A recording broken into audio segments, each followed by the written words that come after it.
বিএনপির ক্ষমতায় আসার খবর নেই, অথচ ক্ষমতা আসলে কি করবে সেই ঘোষণা দিচ্ছে, সেই পরিকল্পনা করছে। তবে হ্যাঁ, পরিকল্পনা করা একদিক থেকে ভালো, কিন্তু মজার বিষয় হচ্ছে জনগণ বিএনপির কথা বিশ্বাস করছে না। এটা বিএনপির জন্য নেগেটিভ। যেমন বিএনপি যদি বলে আমরা ক্ষমতায় আসলে এটা করবো, এটা করবো, 180 দিনে এটা করবো, হানিমুন পিরিয়ডে এটা, তারপরে এটা। জনগণ যদি বলে এগুলো আমরা বিশ্বাস করি না, অতীতে আপনারা কোনো কথা দিয়ে কথা রাখেননি, এটা বিএনপির জন্য আরো বেশি রিস্ক না? সেটাই হচ্ছে। দর্শক, খবর, ক্ষমতা গেলে প্রথম 180 দিনে যা করবে বিএনপি, এ বিষয়ে তারা মোটামুটি একটা ধারণা দিয়েছে। প্রায় 2 দশক ক্ষমতা বলয়ের বাইরে বাংলাদেশ জাতীয়তাবাদী দল বিএনপি এই দীর্ঘ সময়ে নানান চড়াই উতরাই পাড়ি দিতে হয়েছে দলটিকে, শিকার হতে হয়েছে হামলা, মামলা ও রাজনৈতিক নিপীড়নের। গত বছরের আগস্টে শেখ হাসিনা সরকারের পতনের পর বিএনপির রাজনীতিতে ফিরছে চাঙ্গা ভাব। নতুনভাবে ঘুরে দাঁড়াচ্ছে দলটি, সংগঠিত হচ্ছে কেন্দ্র থেকে তৃণমূল পর্যন্ত। তবে সবকিছু ছাপিয়ে আগামী বছর নির্বাচনে পাখির চোখ হয়েছে দেশের অন্যতম বৃহৎ এই রাজনৈতিক দলটি। মানে এর অর্থ হচ্ছে যে বিএনপি ধরে নিয়েছে তারা নিশ্চিত ক্ষমতা আসবে, এখন প্ল্যান পরিকল্পনা করছে।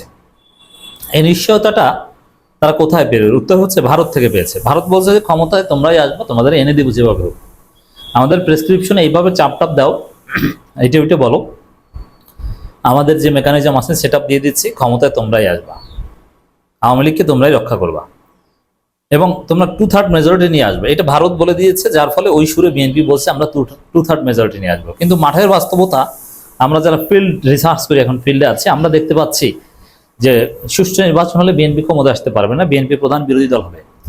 ইসলামী দলগুলো এবং এনসিপি যদি ঐক্যবদ্ধ হয় বিএনপির বিরুদ্ধে, বিএনপি সেকেন্ড হবে, ফার্স্ট হতে পারবে না। কারণ বিএনপির চাঁদাবাজিতে মানুষ অতিষ্ঠ। বিএনপির যে এই অন্তর্কোন্দল, প্রায় শতাধিক নিহত হয়েছে, নিজেদের এক পরিবারে দুজন নিয়মিত নিহত, আপনি পত্রিকা খুললেই দেখবেন যে বিএনপির 2 গ্রুপে সংঘর্ষে নিহত। তো এগুলোকে এই আবার 5 আগস্টে বিপ্লবে তাদের স্টেক কম, এই পরিস্থিতিতে তাদের ভোট জ্যামিতিক হারে হ্রাস পেয়েছে। একসময় ছিল হাসিনার আমলে সুষ্ঠু নির্বাচন হলে বিএনপি 2/3 মেজরিটিই পেত, কিন্তু এখন সুষ্ঠু নির্বাচন হলে বিএনপি সেকেন্ড হবে। এটা হচ্ছে মাঠের বাস্তবতা। কিন্তু সেই বিএনপি ধরে নিয়েছে যে তারা নিশ্চিত ক্ষমতায় আসবে।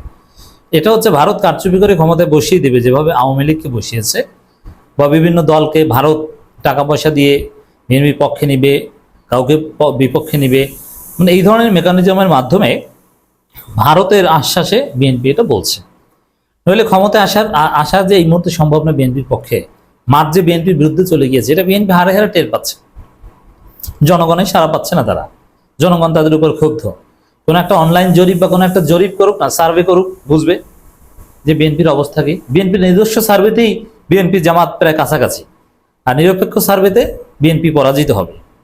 আর বিএনপি জামাত প্রায় কাছাকাছি, মনে করেন 30% আর 35%। কিন্তু যদি জামাত চরমনাই সননে সবাই এক হয়, তখন এনসিপি যদি জামাতের সাথে আসে, তখন তো বিএনপি হবে 20-25%, আর জামাত জোট হবে 40-45%, অন্যান্য হবে বাকিটা। এত সহজ না। রাজনৈতিক মহলে আলোচনা রয়েছে ভোটের রাজনীতিতে বিএনপি এখন বেশ সুবিধাজনক অবস্থানে না। এটা ঠিক না, এটা বিএনপির মিস ইন্টারপ্রিটেশন, এটা ভারতের বক্তব্য। কারণ তারা এরকম মেকানিজম করতে চায়, এই জন্য এই পারসেপশন তৈরি করতে চায় যে না কোনো মেকানিজম না, সঠিকভাবে জিতেছে। আসলে মাঠের অবস্থান তাদের প্রতিকূলে চলে গেছে এবং দিন দিন চলে যাচ্ছে বলেই তো তারা দ্রুত নির্বাচন চায়। সারা দেশে দলটি রয়েছে ব্যাপক জনসমর্থন, না সংগঠন রয়েছে এবং তারা বড় দল, এটাও ঠিক, কিন্তু নির্বাচনে জিতে আসার পরিস্থিতি তারা হারিয়েছে জোটের মেকানিজমে। আর যদি এরকম হয় যে না কোনো জোট না, বিএনপি আলাদাভাবে, জামাত আলাদাভাবে, চরমনাই আলাদাভাবে, এনসিপি আলাদাভাবে, কোনো জোট না, তাহলে নিঃসন্দেহে বিএনপি জিতবে। কিন্তু ইসলামপন্থীর ঐক্যবদ্ধ হলে বিএনপি হেরে যাবে। এটা হচ্ছে বর্তমান মাঠের বাস্তবতা, বিলিভ ইট অর নট। ফলে আগামী জাতীয় নির্বাচনে আশাব্যঞ্জক ফলাফলই দলের শীর্ষ নেতৃত্বে প্রত্যাশিত। এটা যদি হতো যে নিশ্চিত ক্ষমতায় আসবে, তাহলে তারেক রহমান এতদিনে দেশে আসতেন। এরকম পরিবেশ বা এটা বাস্তবসম্মত নয় বলেই তারেক রহমান দেশে আসছেন না। জনগণের ভোটে ক্ষমতায় গেলে আর্থসামাজিক উন্নয়ন ও কর্মসংস্থান বৃদ্ধি সহ প্রথম 6 মাস বা 180 দিন বিএনপি কি করবে তার একটি রূপরেখা প্রকাশ করেছে দলটি। এটা হচ্ছে অতি উৎসাহী। 180 দিন, সর্বোচ্চ 100 দিনকে মানুষ হানিমুন পিরিয়ড বলে। এই কারণে 100 দিনের ক্ষেত্রে কিছু পরিকল্পনা বলে, কিন্তু 6 মাসে কি করবে, তাহলে তো আপনি 6 বছরে কি করবেন এটাও বলতে পারেন। অর্থনৈতিক স্থিতিশীলতা ফিরিয়ে আনা, মানুষের আস্থা অর্জন এবং ভবিষ্যতের জন্য দৃঢ় ভিত্তি গড়তে প্রয়োজন স্বচ্ছ, অংশগ্রহণমূলক ও উদ্ভাবনী অর্থনীতি পরিকল্পনা। গতানুগতিকতা ছেড়ে সাহসী ও দূরদর্শী সিদ্ধান্ত নেওয়ার সময় এসেছে। তাহলেই জাতির জন্য আশা, আস্থা ও পুনর্গঠনের দিগন্ত উন্মোচিত হবে। বিএনপির পক্ষ থেকে বলা হয়েছে, বিশ্বের অনেক দেশে রাজনৈতিক দল নির্বাচিত হওয়ার পর প্রথম 100 দিনে কি কাজ করবে তা পরিকল্পনা প্রকাশ করে। জনগণ ক্ষমতায়নের দল হিসেবে বিএনপি বাংলাদেশে এমন একটি বাস্তবসম্মত সংস্কৃতি প্রবর্তন করতে চায়, জনগণের ভোটে নির্বাচিত হলে সরকার গঠনের প্রথম 180 দিনের মধ্যে বিএনপির লক্ষ্য পরিকল্পনা নির্বাচনের আগে নির্ধারণ করা হবে। এটার রহস্যকে আমি এটা বলি। 100 দিনের পরিকল্পনা বলা হয় কারণ 100 দিন হানিমুন পিরিয়ড, ওই জাস্ট 100 দিন দেখে, মানুষ কিছু বলে না, মূল্যায়ন করে না।